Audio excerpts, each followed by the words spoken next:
Bəli, əziz tamaşaçılar, hər dəfə sizə yollardakı vəziyyətlə bağlı məlumat veririk. Hər dəfə elə alternativ yollar da məsləhət görürük ki, əgər yollarda tıxacla rastlaşarsınızsa, alternativ yollardan istifadə edin ki, gedəcəyiniz ünvana rahat çata biləsiniz. Bəli, xüsusilə səhər saatlarında və axşam saatlarında əlbəttə ki, yollarda sıxlıq və tıxac müşahidə olunur və əlbəttə bu həftə də yeni iş həftəsidir, yeni iş həftəsinin ilk günüdür. Yəqin ki, yollar bir qədər daha çox tıxac olacaq. Elə bununla bağlı məlumatı bizə əməkdaşımız Ələkbər ötürəcək. Ələkbər, sabahın xeyir olsun. Yollar haqqında məlumatı səndən eşidək. Sabahın xeyir Ələkbər.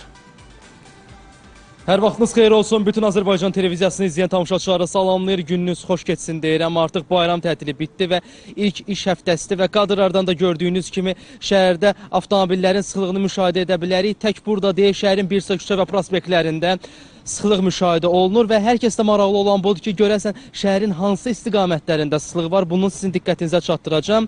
Hazırda Bakı-Sumqayıt şosesi 20 yanvar metro stansiyası istiqamətində, Ali Mustafayev küçəsi Ziya Bünyadov prospekti istiqamətində, Tbilisi prospekti 20 yanvar metro stansiyasından mərkəz istiqamətində, Əbdülvahab Salamzadə küçəsi Ziya Bünyadov prospekti istiqamətində, Mikail Müşfiq küçəsi Badamdar dairəsindən 20 nömrəli məktəb lisey istiqamətində, Birinci göl kənarı yolu Ziya Bünyadov prospekti istiqamətində, Binəqədi şosesi Azadlıq prospekti metro stansiyası istiqamətində, Heydər Əliyev prospekti əsas yol mərkəz istiqamətində, Heydər Əliyev prospekti köməkçi yol mərkəz istiqamətində, Ziya Bünyadov prospekti Müzəffər Nərmanov küçəsindən Kəşmədən 20 yanvar metro stansiyası istiqamətində, Koroğlu Rəhimov küçəsi Akademik Həsən Əliyev küçəsindən Kəşmədən Heydər Əliyev prospekti istiqamətində, Afiyəddin Cəlilov küçəsi Yusif Səfərov küçəsi istiqamətində, Üzeyir Hacıbəyli küçəsi Azadlıq prospektindən Kəşməyə qədər, Yusif Səfərov küçəsi mərkəz istiqamətində, Rəşid Behbudov küçəsi mərkəzi bank istiqamətində, Niyazi küçəsi Azneft dairəsi istiqamətində